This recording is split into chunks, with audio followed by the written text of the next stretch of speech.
สบายดีพี่น้องสวัสดีค่ะพี่น้องจ๋ามาพบพ่อกับช่องสาวตุ๊กแนลอีกคือเก่าเด้อมาพบพ่อกันที่เก่าที่เดิมเด้อพี่น้องอยู่ที่ห้องเก็บของเนาะพี่น้องเนาะตอนนี้เป็นเวลาประมาณ4 โมงกว่าๆแล้วพี่น้องตอนนี้คนน้อยนอนเนาะพี่น้องมื้อนี้เพิ่นนอนแบบว่านอนดนเนาะพี่น้องนอนกลางวันค่อนข้างดนเนาะสาวตุ๊กให้เพิ่นนอนน่ะบ่แม่นสิเข้า2 ชั่วโมงแล้วเนาะพี่น้องยังบ่ตื่นอยู่บ้านนี่ตอนนี้ก็อยู่น้ำเอื้อยเพิ่นอยู่ข้างในเนาะสาวตุ๊กก็เลยเข้ามาอัดคลิปพี่น้อง นี่แหละพี่น้องวิถีชีวิตของแม่ลูกอ่อนเนาะพี่น้องยามใดที่ลูกนอนก็คือแล่นมาอัดคลิปเนาะพี่น้อง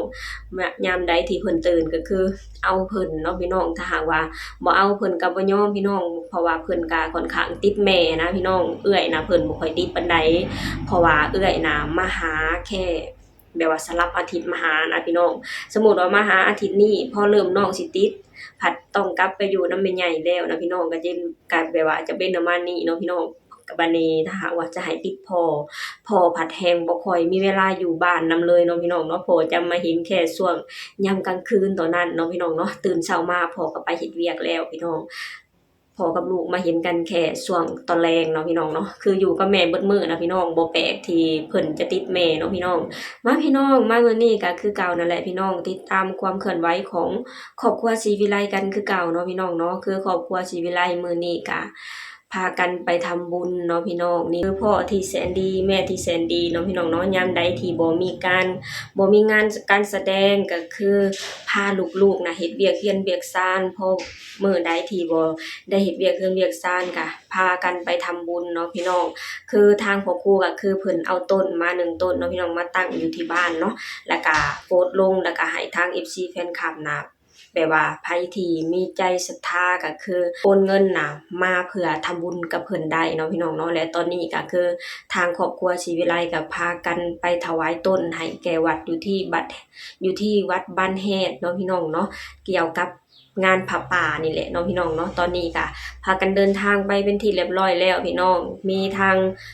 คือไปหมดทุกคนเนาะพี่น้องค่ะแต่น้องปรารถนาเนาะพี่น้องเนาะเพราะว่าน้องปรารถนาเพิ่นก็กลับมาอยู่ที่ประเทศลาวเพื่อมาเตรียมจัดงานแต่งพี่สาวของเพิ่นเนาะพี่น้องคือรอบนี้ไปหมดทุกคนเลยพี่น้องน้องไอธิดาลาวพี่เคแม่แจ๊บคือไปหมดครอบครัวเลยเนาะพี่น้องเนาะสตุกเองก็ขออนุโมทนาบุญนำครอบครัวศรีวิไลเนาะพี่น้องกับการทำบุญในครั้งนี้เนาะพี่น้องเนาะป้าพี่น้องเดี๋ยวเราไปชมคลิปนี้ไปนำกันเนาะพี่น้องเป็นคลิปที่ครอบครัวศรีวิไลพากันไปทำบุญเนาะพี่น้องเนาะแล้วก็ธิดาน้อยของเฮาก็ไปนำแล้วก็มีทาง FC แฟนคลับนะมาต้อนรับหรือมาทักทายธิดาน้อยของเฮาเนาะพี่น้องเนาะป้าพี่น้องเดี๋ยวเราไปชมคลิปนี้ไปนำกันเลยเด้อสิกขาปะทังสัมมาทิยามิปานาติปาตาเวรมณีสิกขาปะทังสัมมาทิยามิภัตตินาทานาเวรมณีสิกขาปะทังสัมมาทิยามิภัตตินาทานาเวรมณีสิกขาปะทังสัมมาทิยามิกาเมสุมิจฉาจลาเวรมณีสิกขาปะทังสัมมาทิยามิกาเมสุมิจฉาจลาเวรมณีสิกขาปะทังสัมมาทิยามิมุสาวาทาเวรมณีสิกขาปะทังสัมมาทิยามิมุสาวาทาเวรมณีสิกขาปะทังสัมมาทิยามิ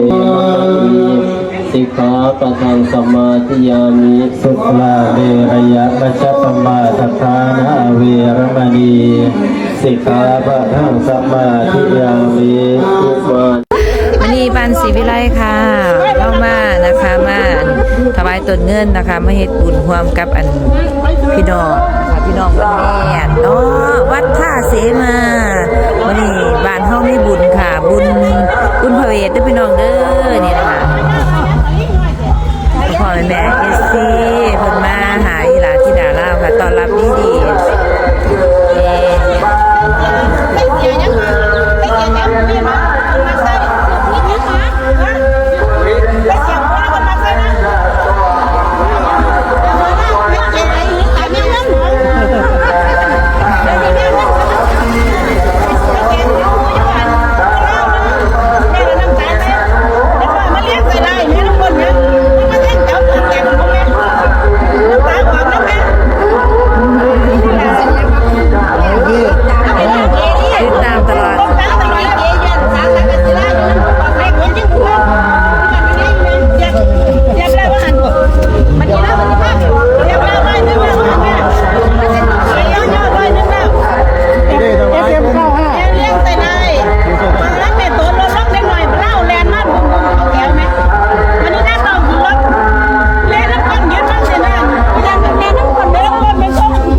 จังไดพี่น้องพอเห็นคลิปไปนำกันแล้วเนาะพี่น้องเนาะโอ้ยพี่น้องเห็นแล้วแล้วก็รู้สึกอิ่มบุญนำครอบครัวศรีวิไลเนาะพี่น้องเนาะนี่แหละพี่น้องครอบครัวศรีวิไลเป็นครอบครัวที่ใจบุญเป็นครอบครัวที่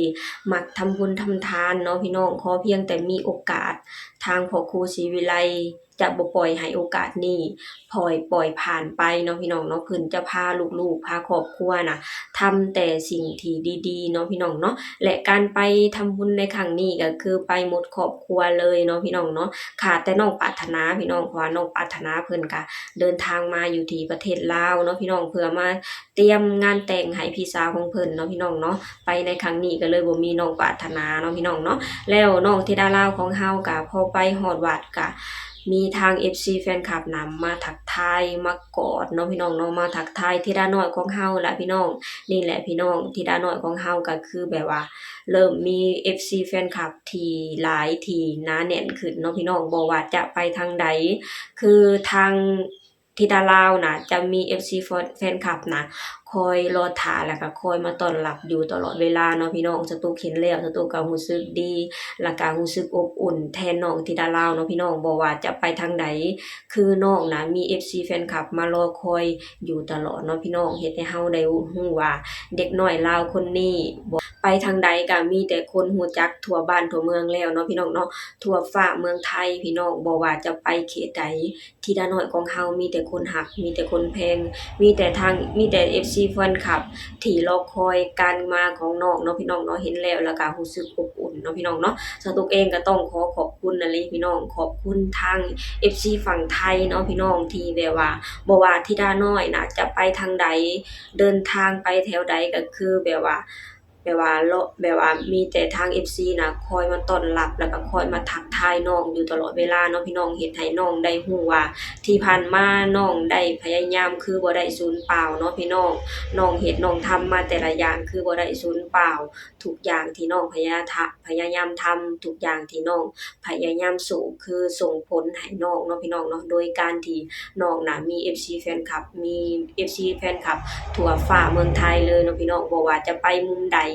ธิดาลาวก็คือมี FC แฟนคลับน่ะคอยมาทักทายอยู่ตลอดเวลาเนาะพี่น้องเนาะสตุกเห็นแล้วสตุกก็รู้สึกอบอุ่นเนาะพี่น้องเนาะนี่แหละพี่น้องมื้อนี้สตุกเองก็พาพ่อแม่พี่น้องมาชมภาพบรรยากาศของครอบครัวศรีวิไลเนาะพี่น้องยามใดที่บ่มีงานการแสดงถ้าหากว่ามีโอกาสทางครอบครัวศรีวิไลจะบ่พาลูกๆอยู่เฉยคือจะพาลูกๆน่ะไปทำบุญเนาะพี่น้องเนาะการทำบุญน่ะจะช่วยให้จิตใจของเฮาน่ะสงบเนาะพี่น้องเนาะเป็นตัวอย่างที่ดีๆให้กับธิดาลาวเนาะพี่น้องเนาะสตุกเองก็ขออนุโมทนาบุญ